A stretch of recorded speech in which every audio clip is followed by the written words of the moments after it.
Thank you for listening to the Allender Center podcast. I'm Dr. Dan Allender. And I'm Rachael Clinton Chen. We're fiercely committed to providing hope and healing to a fragmented world. And restoration for the heart. Thank you for joining us. Let's get this conversation started.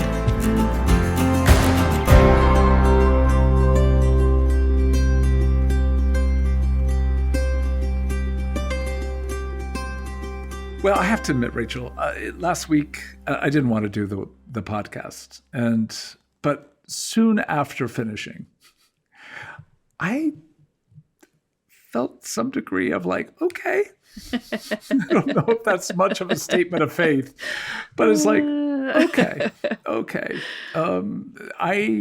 I can do something in the next few hours to begin to engage that fog or that growing sense of irritability and anxiety and numbness.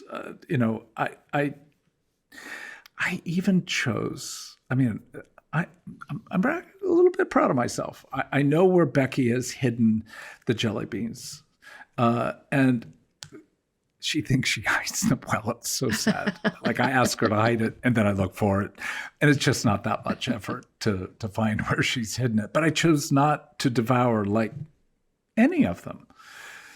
So, as we begin to address some of the effects of post-traumatic stress, we want to begin in this time of reflection to talk about what it means to put the mask on, and then how to begin thinking about helping somebody else who actually may not have a clue that they need air and oxygen, and that the mask is available. And that's one of the complexities of dealing with. On an airplane, everything's, the masks all drop down. I don't know if you've ever and I don't want been on to. a plane where that occurred. Nope. And I just, no. Do you want to hear the story? Okay. All right. No, because I have to fly soon, and I don't want to have that story in my head. I'm done. I'm passing on that. But let's just say, when it happens, theoretically, nobody has to ask, like, well, what's that doing in front of my face? But when we're dealing with post-traumatic stress that others actually are experiencing, but they're blaming others, or they're caught in an addictive cycle, or they're just fogged out. Sometimes the engagement with those who are traumatized is hardest because they're not aware they're traumatized. So let's begin to at least address what are you finding helpful dealing with the grayness, dealing with the exhaustion, and dealing with the anger, blame shifting. Yeah, I have some thoughts before I share those. I just want to name, we are talking in the realm of mercy. And yes, justice, but we are well aware that in some ways, all of our call as people who follow Jesus and care about the kingdom of God is to contend with the very systems and structures that cause so much trauma and stress. And there has to be mercy to tend to the impact of it. And so we are much more in the realm of mercy right now. But I think I just want to name, I never feel like the mercy is sufficient in and of itself, but that's where our focus is today. So we're not saying these things, are enough to, they are the mercies we offer ourselves when post-traumatic stress is manifesting so that we actually can heal and mend and come back into our bodies in enough of a way to have clarity how we want to more fully participate in the kingdom of God. So for me, I feel like I have to slow down. And we've said this before, and we'll just keep saying it again.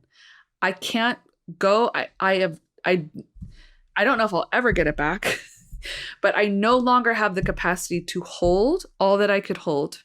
I no longer have the capacity to travel as much as I could travel and, say as much as I could say and, executive administrate as much as I could executive administrate. And so giving myself permission to slow down and knowing some things that yes, feel like a top priority to me may have to become a secondary and third priority. So what are the real priorities for me? And then I think, just simplifying. I think a lot about rituals. Like small little rituals have really helped me in the fogginess. Like they feel like little touchstones or moments that are familiar that I can come to anticipate. So whether that's like in our house, Friday night's movie night, and Saturday morning we get donuts. And those are small little, rituals of like that help me in the fog to like look, okay, it's Friday. We're coming to the end of the week. We're going to pick a movie together. We're going to watch a movie. And that might sound like so simple and foolish. But for me, like that sense of slowing down, not depending so much on my brain in itself to hold everything. So I've started using notes in my phone a lot more. Like I have notes for everything. Yes. Oh, let's just say, look, we can't escape the fog, but we need an ally that will help us address what is unseeable in the fog. And what you just put words to, again, almost everything we're going to say can be easily dismissed, but because it's too simple. Mm-hmm. But the simplicity does belie the fact that doing these things are very difficult. But don't blame the simplicity. Begin to address what keeps you from, in one sense, gaining allies during this process of engagement. And I don't know why, but I don't type well, on an iPhone. I don't, you're younger. Somehow it's built little within you. Hands too. But tiny little hands, not so.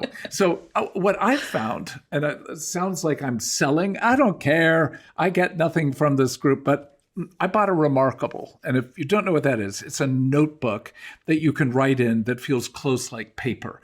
I have so many notebooks and I have lost so many, and I write. Wait, so it feels like paper, but it's not paper? Oh, no. It's like, again, it's this thing. It's like it's like an iPad, but okay. Not. So I'm showing you right now, but nobody can see it but you and me. And I cart this around as my brain. I have 3 brains. I have my essential right, left hemisphere, corpus callosum. I have my stomach, second brain. My third brain is the Remarkable. And what I'm finding is, like, Steve Call, my dear friend, and I went fishing this last weekend, and it was cold, winter fishing in April. Brutal, but we had a ball. But I had to take notes.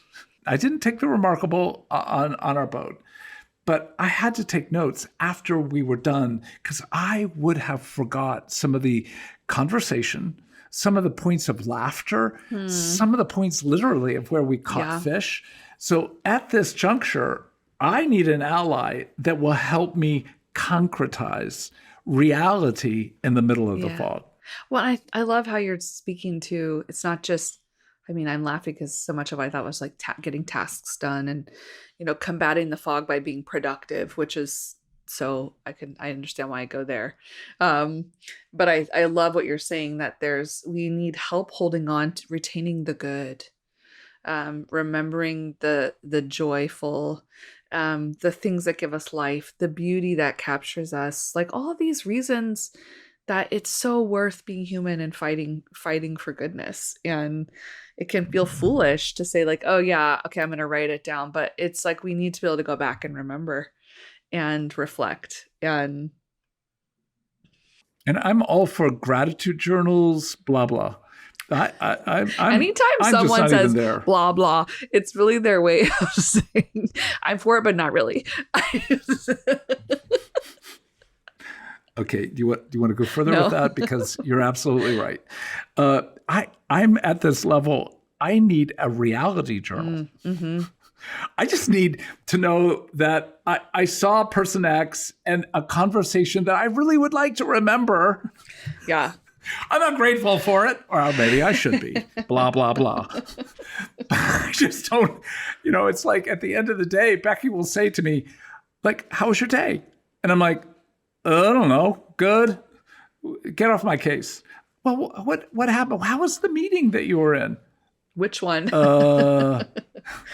So that's where I have needed the assistance of Remarkable to concretize what would have been, in one sense, caught in the fog again and again. So if you are doing far better than I, bless you. Maybe you can live with a Post-it note. I need a formal journal that I can go back to and take my wife through my day. We have rituals of walking in the morning, usually walking in the evening. And those conversations need help on my part instead of turning against myself for fragmenting. And I think that's one of the keys here of when you said, look, we as an organization, we as people love Micah 6:8, act justly, love mercy, walk humbly. But sometimes you can't even begin to do that work until you stand against judgment, accusation, and in this case, contempt. And contempt fragments. It's part of what evil uses to divide us from ourselves, divide us from others, and divide us from God. So ability to stand back and go, I like my Remarkable. Maybe there will be a day I can go back to paper journals, or even Post-it notes, but not today. Well, I need to concretize. And I also think, two more things I would add. You have to get in your body. Body. Our brain is a part of our body. I know sometimes we like to think of it as some separate entity. So I think for me, something as simple as walking, anything that can integrate fragmentation, that, bilateral movement, we know scientifically can bring a kind of integration. So going on long walks, this is where, I just think taking your body really seriously, I think specifically with regard to fragmentation, is just being able to move and not demand too much. And I think, it's like, so going on a more like slow meandering walk where you let the fragmented thoughts and processes move, even if they're non-linear. And I think sometimes that can be hard because we want to be able to like piece it all together in a way that's cohesive, but just, keep moving. Yeah. And again, I want to come back to that and stay with that a little bit longer in terms of gentle movement. I work out pretty regularly. I think that's one of the means by which I have made it at least this far through the last 2 years. But what I've noted is that when the fog, but now let's move into the second category, when that numbness, if I get on my Peloton or if I go run or if I try to lift weights and I do it at the intensity level that I would prefer, the cortisol actually is rushing even more. So the natural body response to a heavy workout is you're actually creating, in some sense, with already present fog and already present exhaustion, you're ramping up, but the collapse will actually lead to even greater numbness. And so the issue here is, instead of a 30-minute workout, can you do 10? Instead of a good paced walk, can you stroll? And at least for someone like me, it almost feels pointless. It doesn't have the intensity that I am aroused by, but it also calms and therefore allows the possibility of what's there underneath the numbness to actually come to the surface. And I've found myself a number of times on really slow walks, particularly with Becky, where we're praying, I start weeping. And at those moments, I don't want to get close to the grief that my body is holding. But there is a gentleness and a calm that allows certain realities to come, which I may not let it be there for long. It's like it's there. There's been a movement of tears, and I'm just not ready to go any further. And that's well, That's not a judgment. It's, for now, the grief is beginning to show and I itself. think, you use language like numbness. When you think about like when your arm falls asleep, maybe that's just me because I'm in my 40s now. And I feel like if you sleep on your side, your arm falls asleep and then you wake up, which did not used to happen to me all the time. The doctor said I need to sleep with wrist guards. I'm not quite there yet. I'm not ready for that because I think I flip my arms up. All that to say, long tangent to say, when a limb falls asleep and it's coming back awake, and that kind of pins and needles feeling can be really overwhelming. So I love what you're saying, that it's okay if there's a gentle awakening to what our bodies have held, what our hearts and minds have held, what our marriages and relationships and our vocations and what has been required. That like we can't take that all in at once. And so letting things come as they do, when there is a gentle space for them to come. I think this is also the realm of like, how do you help the helpers? When you say oxygen mask, like where do you need to pursue interventions that might be medical, might be, like talking to a doctor about, I need some biochemical support in this season to get things re-regulated. I'm aware I know for myself as one who's well acquainted with anxiety, I know when I've gone past the point of like all my ways of coping and tending and treating anxiety, when it's like, I'm doing all those things, it's not effective. I might need some more support. Where do you need to pursue a therapist or a spiritual director, or even a peer, a colleague and a peer who could say, let's have a mutual place where we're talking honestly about what our bodies are holding, how it's impacting us, like it's okay. This is like the numbness place is the place to pursue help. And again, I am aware we're in a season where even the helpers are saying, okay, yeah, but we're tired too. And that's where we have to trust some more of that mutuality, that there is still place, like I still have capacity to give. I have capacity to tend to others. I have capacity to offer nurture and care, even if I'm tired, even as I'm feeling like the weight of all this season is held. And then I also just would say, like, you use the language of grayness in the numbness, and not demanding of ourselves that we go from point A to B in a really short period of time. Healing takes time. Mm-hmm. That mending and tending takes time. And anyone who's been through a traumatic experience and has come on the other side of post-traumatic stress, that like life does come back in full ways. Your senses do awaken in the way that they're most meant to, but there's still a lot of beauty and goodness and like in the gray.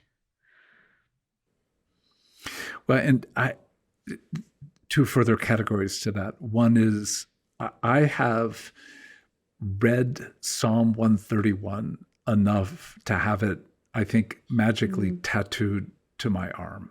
And that beginning verse of my heart is not proud, Lord. My eyes are not haughty. I do not concern myself with great matters or things too wonderful for me, but I have calmed and quieted myself. I'm like a weaned child with its mother. Like a weaned child, I am content. So that question of, do you know how to calm and to quiet your own soul?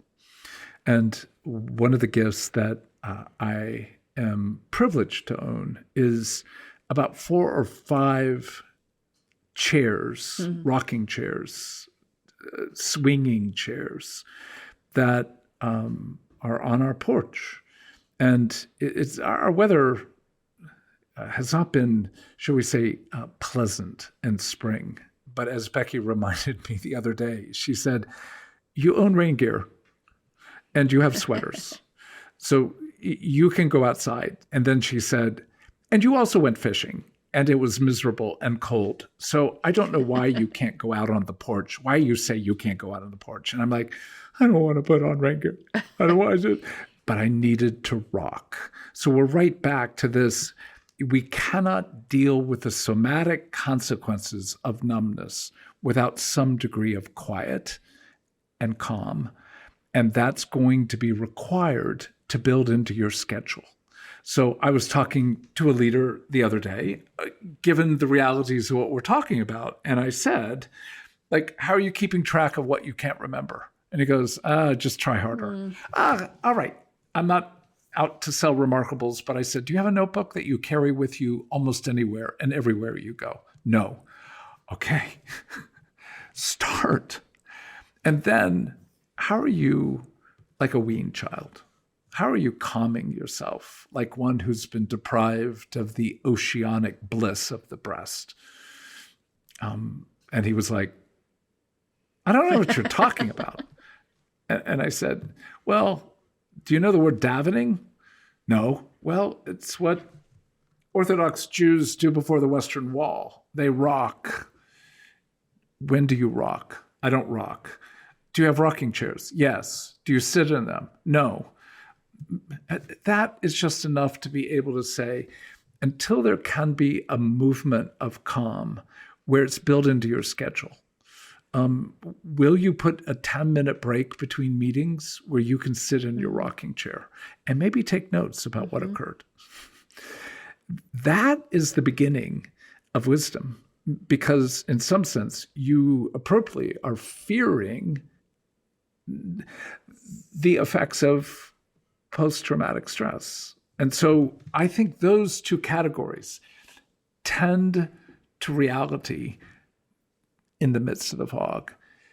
Care for your body slowly, gently, mercifully, and allow at least the percolation of grief or irritability and anger to come to the surface, but with some degree of containment and care that it provides a kind of regulation. What are you finding with regard to your anger, your blame?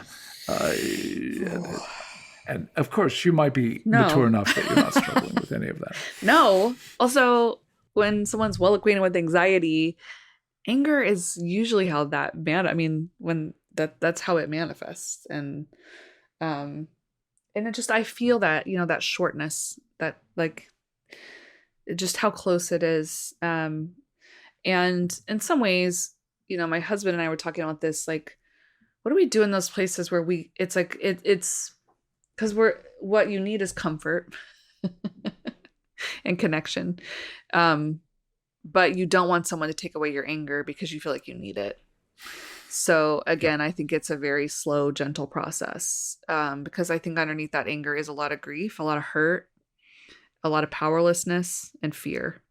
And so it's that slow tending, it's allowing there to be the presence of comfort, and not just comfort I can offer myself in isolation, but comfort that can be received through a friend, through a family member, through a colleague, through care providers, because the rage it needs comfort, it needs care, it needs containment, and it needs honor.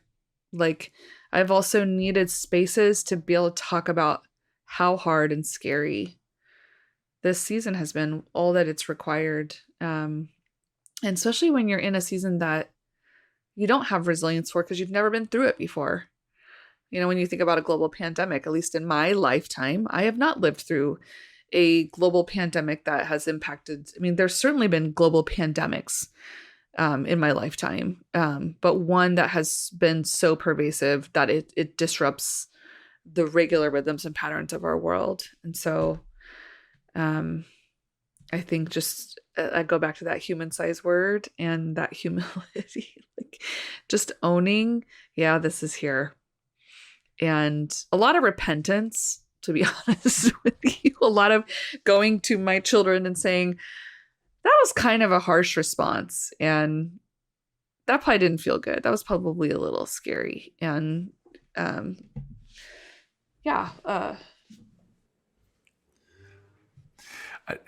justice always begins with confession. And that, I go back to the importance for me, at least in this season of Micah 6:8. Like, I got to begin right now with mercy. But if that's the meat, what's holding it together is, on one side, I want to be just. I need what in certain Reformed circles is called the alien righteousness of Christ. I have to be infused with what it is I want to become. And that is, I want to be a just man. And my anger at somebody for cutting in and screaming at them, it may not be the most violent harm I've ever brought to the earth, but it is unnecessary. It is so adding to somebody else's sense of the world is not well. And why would I want to bring anyone that level of suffering, let alone my own children, my grandchildren, my wife, my friends, etc.?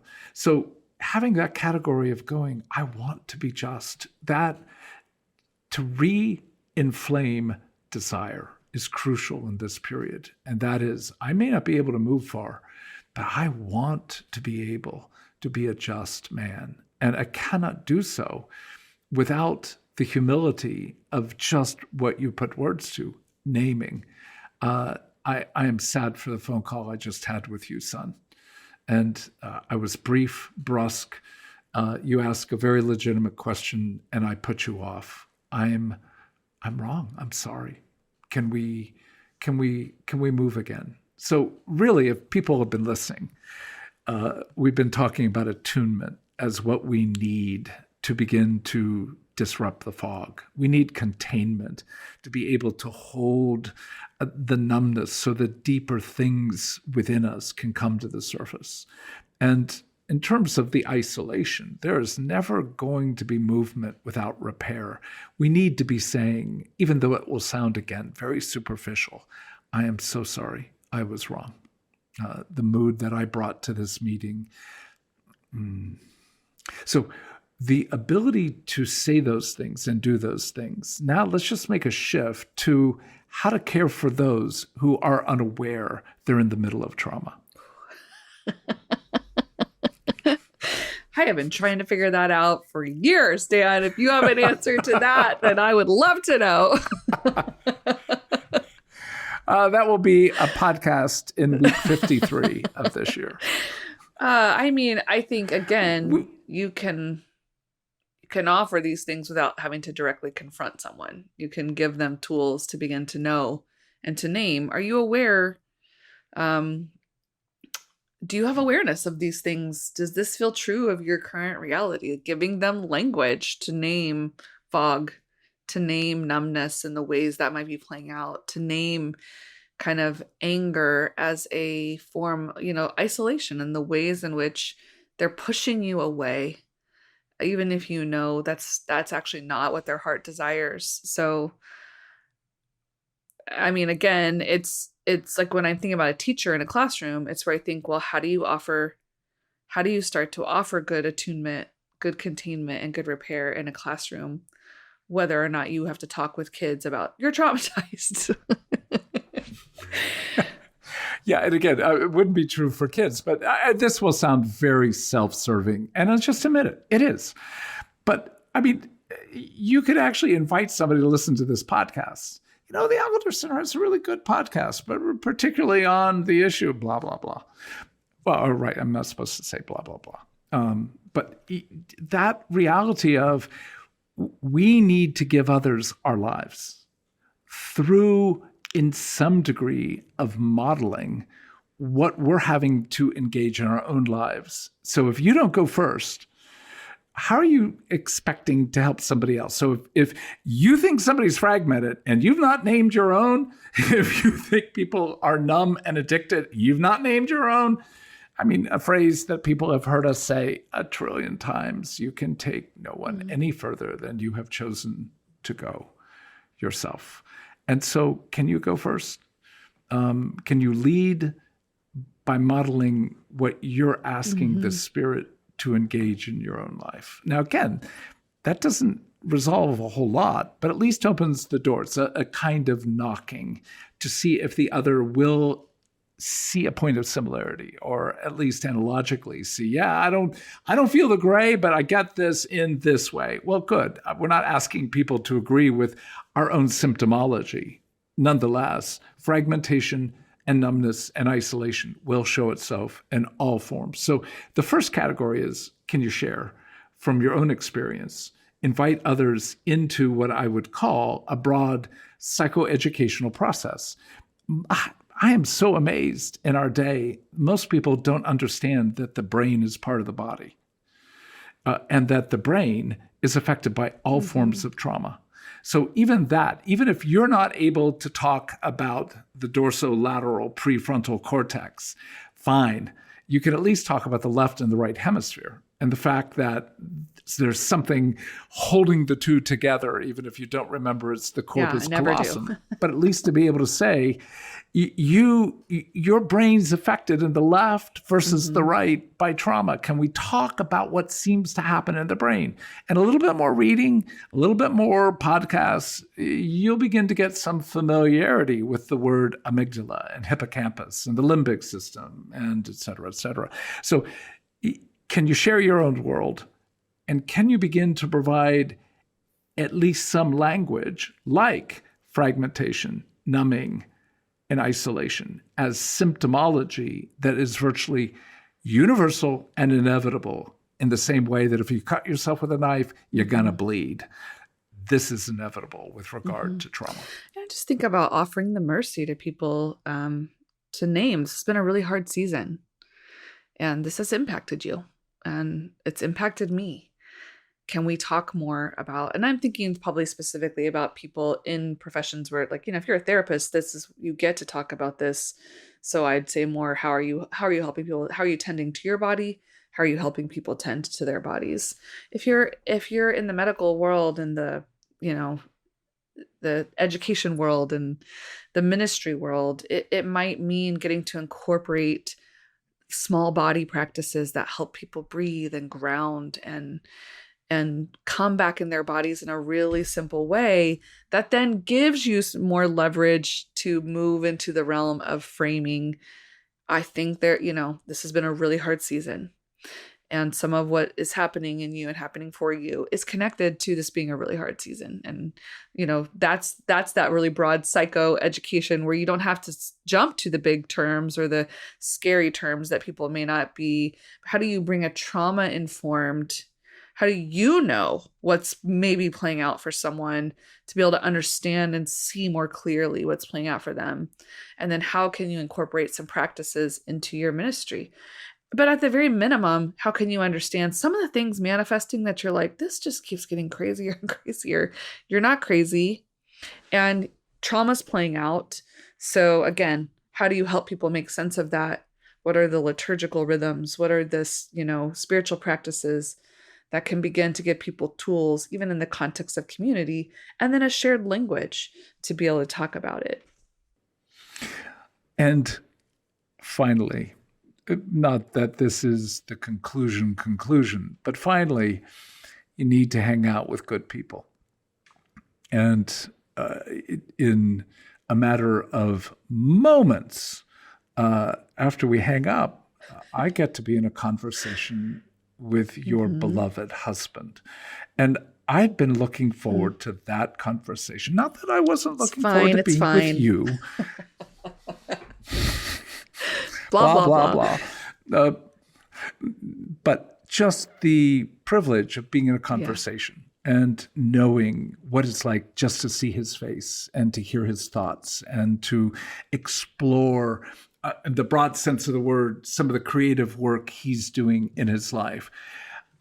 It's been something of the North Star of my day.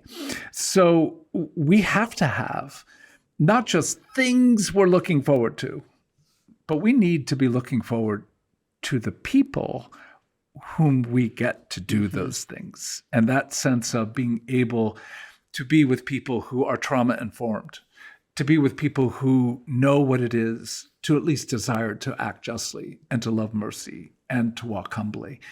And even if none of us do it particularly well, at least to have that as that's my desire. I know that's his. And to be with someone who desires that. Sometimes the flame within me is flickering pretty low. But to be with you, to be with others, where the flame is actually brighter, it's like, can I just bring my candle to your flame so that I can get it lit again? That's, I think, so crucial. Yes, learn to rock, buy a Remarkable, or at least a notebook and a pen. Yeah, walk slowly. But let prayer, let conversation, let the pleasure of being with people you love be something that draws your heart back, allures your heart back to life. Amen. The Allender Center podcast is produced by the Seattle School of Theology and Psychology. If you'd like more information about the Allender Center, you can look at theallendercenter.org.